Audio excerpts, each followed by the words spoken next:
नमस्कार दोस्तों, स्वागत है आपका आज की क्लास में, जिसमें हम कवर करने वाले हैं 20 इंपॉर्टेंट क्वेश्चन को, जो कि आपके एग्जाम में पूछे गए क्वेश्चंस होंगे।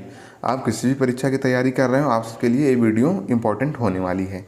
आप वीडियो को शुरू से अंत तक जरूर देखिएगा, जिससे आपके सारे क्वेश्चन क्लियर हो जाएँ और लास्ट में आप अपना स्कोर जरूर शेयर करिएगा। चलिए देखते हैं पहले क्वेश्चन से।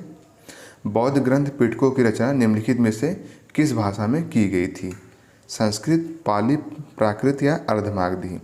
तो बताएंगे आप लोग राइट आंसर। तो दोस्तों ऑप्शन नंबर बी आपका राइट आंसर हो जाएगा, पाली भाषा में। किस भाषा में की गई थी? तो आप बताएंगे पाली भाषा में की गई थी। इसके अलावा आपसे कभी कभी पूछ लेता कि बौद्ध धर्म में कितने त्रिरत्न हैं?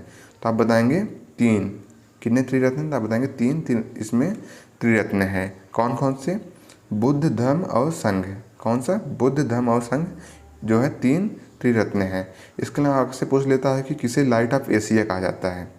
बताएंगे आप किसे लाइट ऑफ एशिया कहा जाता है? तब बताएंगे महात्मा बुद्ध को। किसको? महात्मा बुद्ध को लाइट ऑफ एशिया कहा जाता है। इसको भी आप ध्यान रखेंगे, जो कई बार एग्जाम में पूछा गया है। नेक्स्ट क्वेश्चन देखेंगे। सारनाथ में बुद्ध का प्रथम प्रवचन कहलाता है?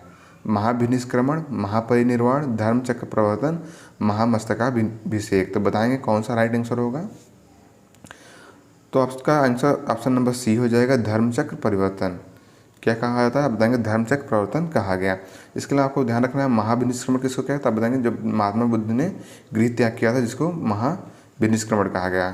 कब किया गया? तब बताएंगे गृह त्याग को महाभिनिष्क्रमण कहा गया। और महापरिनिर्वाण किसको? तब बताएंगे जब उनकी मृत्यु हुई थी। जब महात्मा बुद्ध की मृत्यु हुई थी, इसको महापरिनिर्वाण बोला गया। और जब इन्होंने सारनाथ में प्रथम प्रवचन दिया था या प्रथम उपदेश दिया था, इसको बोलते हैं धर्मचक्र प्रवर्तन। इसको आपको ध्यान रखना है। नेक्स्ट क्वेश्चन है, जैन ग्रंथ कल्पसूत्र के रचयिता कौन है? बताएंगे आप स्वयंभू, हेमचंद्र, स्थूलभद्र या भद्रबाहु? तो ऑप्शन नंबर डी आपका राइट आंसर है, भद्रबाहु।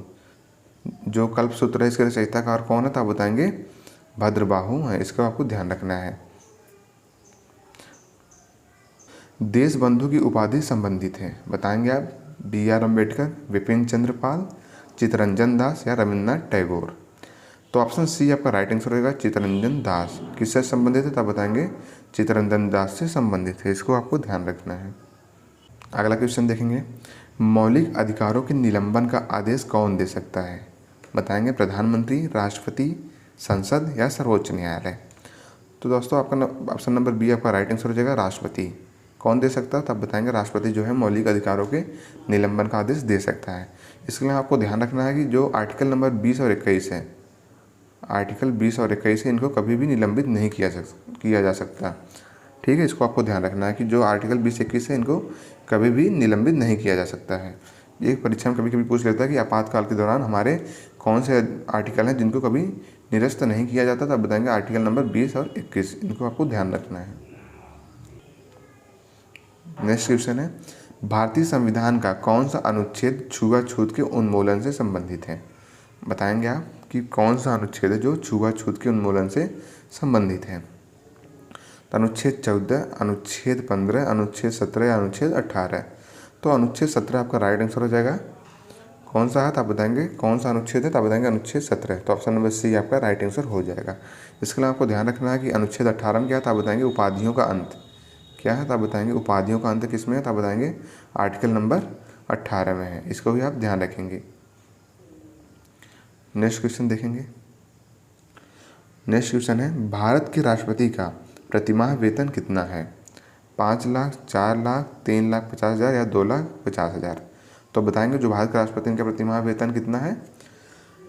तो ऑप्शन ए आपका राइट आंसर है 5 लाख। कितना है? तो आप बताएंगे जो राष्ट्रपति होते हैं इनका वेतन जो है 5 लाख होता है। इसको आपको ध्यान रखना है।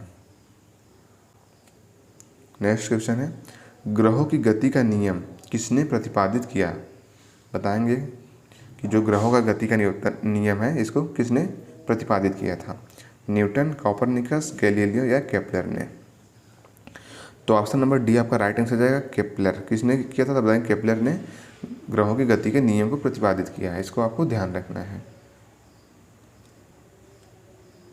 अगला क्वेश्चन देखेंगे, सागरी जल में सर्वाधिक मात्रा में पाए जाने वाले लवण हैं? Calcium chloride, calcium sulphate, sodium chloride या मैग्नीशियम सल्फेट। तो ऑप्शन नंबर सी आपका राइट आंसर होगा सोडियम क्लोराइड। तो बताएंगे आप सागरी जल में सर्वाधिक मात्रा में पाए जाने वाला लवण कौन है, तब बताएंगे सोडियम क्लोराइड। इसका अगर आपका केमिकल फार्मूला पूछे तब बताएंगे NaCl। NaCl इसका फार्मूला होता है, इसको भी आप ध्यान रखेंगे। नेक्स्ट क्वेश्चन है, विश्व में हरित क्रांति के जनक हैं कौन है, तो Norman E Borlaug, MS Swaminathan, GS खुश या BP पाल। तो ऑप्शन नंबर ए आपका राइट आंसर होगा नॉर्मन ई बोरलाग। कौन है, तो आप बताएंगे विश्व में हरित क्रांति के जनक जो है नॉर्मन ई बोरलाग है। इसके अलावा आपसे पूछला कि भारत में हरित क्रांति के जनक कौन है, तो आप बताएंगे MS स्वामीनाथन। ये कहाँ के, तो आप बताएंगे इंडिया के जो है हरित क्रांति के जनक कौन है, तो आपको बताना है MS स्वामीनाथन। नेक्स्ट क्वेश्चन देखेंगे, नाथुला दर्रा किस राज्य में स्थित है, बताएंगे आप उत्तराखंड, हिमाचल प्रदेश, सिक्किम या मणिपुर। तो ऑप्शन नंबर सी आपका राइट आंसर हो जाएगा सिक्किम। कहाँ पर उपस्थित है, आप बताएंगे नाथुला दर्रा सिक्किम में स्थित है। इसके लिए आपको ध्यान रखना है उत्तराखंड में कौन सा दर्रा है, तो आप बताएंगे लिपुलेख। कौन सा, तब बताएंगे लिपुलेख दर्रा कहाँ पे है, तब बताएंगे उत्तराखंड में है। इसको भी आप ध्यान रखेंगे। इसके लिए आपको ध्यान रखना है हिमाचल प्रदेश में कौन सा है, तो आप बताएंगे शिवकिला दर्रा। कौन सा है, तो आप बताएंगे शिवकिला दर्रा जो है वो हिमाचल प्रदेश में, इसको आपको ध्यान रखना है। नेक्स्ट क्वेश्चन है, बताएंगे आप नेक्स्ट क्वेश्चन है, अलमट्टी बांध किस नदी पर निर्मित है, कावेरी, कृष्णा, तुंगभद्रा या दामोदर। तो बताएंगे आप लोग राइट आंसर कौन सा है, तो आप बताएंगे ऑप्शन नंबर बी। अलमट्टी बांध किस नदी पर स्थित है, आप बताएंगे कृष्णा नदी पे है। और कहाँ पे है, तो आप बताएंगे कर्नाटक में। कहाँ पे, तो आप बताएंगे कर्नाटक में स्थित है। इसको भी आप ध्यान रखेंगे। चंद्रप्रभा वन्यजीव अभ्यारण्य कहाँ स्थित है, उत्तर प्रदेश, मध्य प्रदेश, उत्तराखंड, उड़ीसा। तो बताएंगे दोस्तों आप लोग इसका राइट आंसर कौन सा होगा। तो ऑप्शन नंबर ए आपका राइट आंसर हो जाएगा उत्तर प्रदेश। कहाँ पर स्थित है, बताएंगे उत्तर प्रदेश में स्थित है। और आपसे जिला पूछ देता है कि चंद्रप्रभा जो वन्यजीव अभ्यारण्य है उत्तर प्रदेश में कहाँ स्थित है, आप बताएंगे चंदौली। कौन सा जिला, आप बताएंगे चंदौली जिला में स्थित है। इसको आप ध्यान रखेंगे। नेक्स्ट क्वेश्चन है, भांगड़ा कहाँ का लोकप्रिय नृत्य है, बताएंगे आप कि जो भांगड़ा है कहाँ का लोकप्रिय लोक नृत्य है, हरियाणा, पंजाब, गुजरात या कर्नाटक। तो आप बताएंगे ऑप्शन नंबर बी आपका राइट आंसर है पंजाब। कहाँ का है, तो आप बताएंगे पंजाब का लोकप्रिय लोक नृत्य है। इसके अलावा गुजरात का कौन सा था, आप बताएंगे गरबा तथा डांडिया।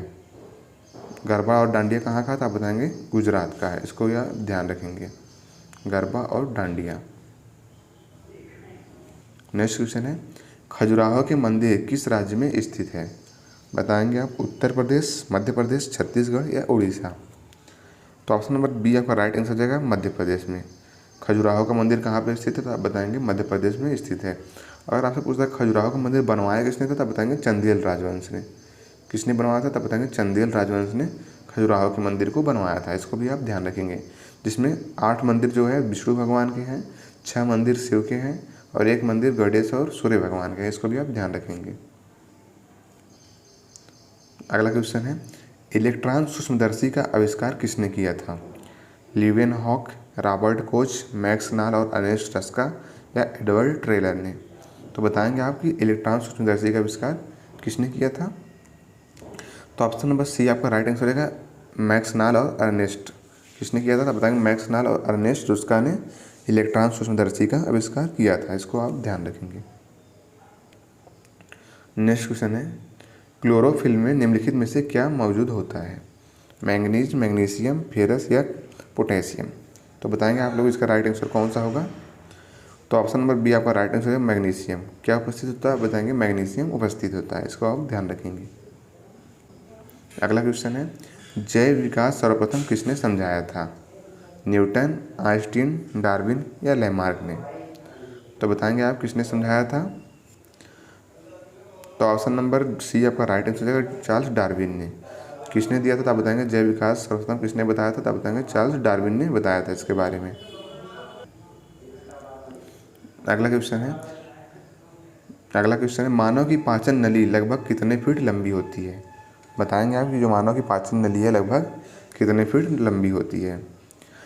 तो ऑप्शन नंबर डी आपका राइट आंसर हो जाएगा 30 से 32 फीट। कितना होता है, बताएंगे 30 से 32 फीट इसकी लंबाई होती है। इसको भी आप ध्यान रखेंगे। लास्ट क्वेश्चन देखेंगे, एक वयस्क में रक्त का औसत आयतन कितना होता है?